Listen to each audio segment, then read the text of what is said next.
today's video I'm going to teach you how to train yourself like Pavlov's dog. Now the thing is, my dog was actually diagnosed with diabetes, and when we got the diagnosis, we went to the vet and they told us, you're going to have to give him 2 needles every single day, one in the morning and then one at night of insulin to help manage his blood glucose. And so the first day we do this, I got to give him this needle, and you have to put it in the back of his back, lift up the extra skin and then put the needle in. And the thing is, he just full on went attacking. He did not want this needle. As soon as it touched him, he flinched and started biting me, and then I had to calm him down, put a muzzle on him, try and do it again, and then he just did the same thing. He was did not stop moving. He was restless. He didn't want to get this needle. It only takes half a second to put it in, but he did not want it. He knew what was coming. He felt it. He didn't want this needle, and this happened for weeks and weeks and weeks where we couldn't give him this needle. We could, but it took an hour to actually put in half a second of a needle. And so it was taking forever, so we decided, let's put some numbing cream on his back. So we put some numbing cream on so he couldn't feel it. He started getting a bit better. He still knew what was happening, so he was really restless and wanted to bite us as well. This was happening 2 times a day, every day for weeks, probably months. And then what I decided to do, I'm going to give him some ham afterwards. So I'd give him the needle. He started getting a bit better at this time, but straight after the needle, I'd give him ham. This is one of his favourite treats. And then he started liking the needle. A few weeks, months passed by, I was still giving him the needle. He ends up begging me for the needle. That's how much he likes it now. Every single night he knows after dinner he gets the needle. After breakfast he gets the needle. So he follows me around waiting to get that needle because he wants the ham. So I'm able to condition him going from a dog that was attacking and restless and didn't want the needle whatsoever to now a dog that actually begs me and follows me around and waits until he gets the needle because he loves it. He knows that it's a reward for doing it. So that's the power of actually training yourself using Pavlov's dog. It's just the power of actually being able to train a dog. If you can train a dog, you can train yourself because you're a much smarter animal than a dog, obviously. And so you need to be able to figure out how to actually train yourself to do things. Even if you don't want to be doing something, you can train yourself to like it. If you do want to be doing something, you can train yourself to even like it more.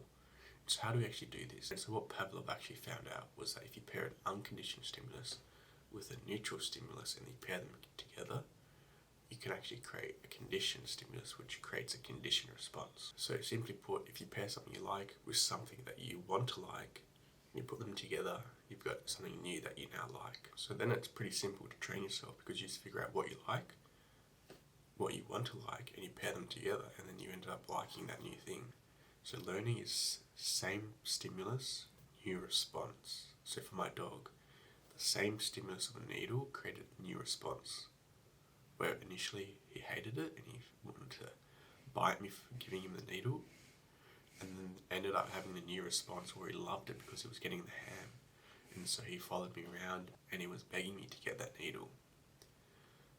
So if you want to learn something, you got to create a new response to the same stimulus.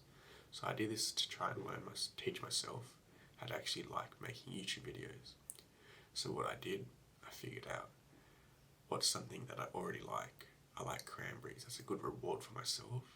High vitamin C, high in fibre, low in fructose as well, so it's a really good treat, and they're small and you only have to have 1 or 2 to get rewarded. Okay, and then I paired that with the unconditioned and the neutral stimulus, which is the YouTube video. So every time I broke down each step to actually create a YouTube video. The planning, the scripting, the filming, the editing, and then the posting of the video. And then I wrote down each step to do those things. Every few steps, I'd reward myself with a cranberry. It's a pretty easy way to actually reward yourself. So if you just figure out what you want to do, figure out a way you can reward yourself, and make sure the reward's instantly. It doesn't work if you say, I'm going to, go to the gym, and after I've lost 3 kilos, I'm going to reward myself with a new phone or something like that. The rewards need to be instant. So for at the gym, the way I reward myself is with water. So after each set, I give myself a drink of water. I somehow managed to turn water into a reward. You can turn anything into a reward, something that you enjoy with a new habit that you want to do. Reward yourself instantly after doing the habit. Create a conditioned response out of yourself. So this only works if you actually reward yourself instantly. So they actually did an experiment with dogs, and they wanted to teach the dogs how to sit.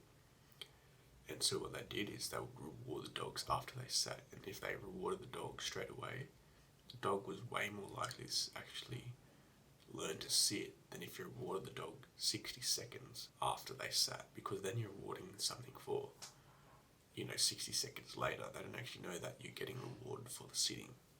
Same thing for humans.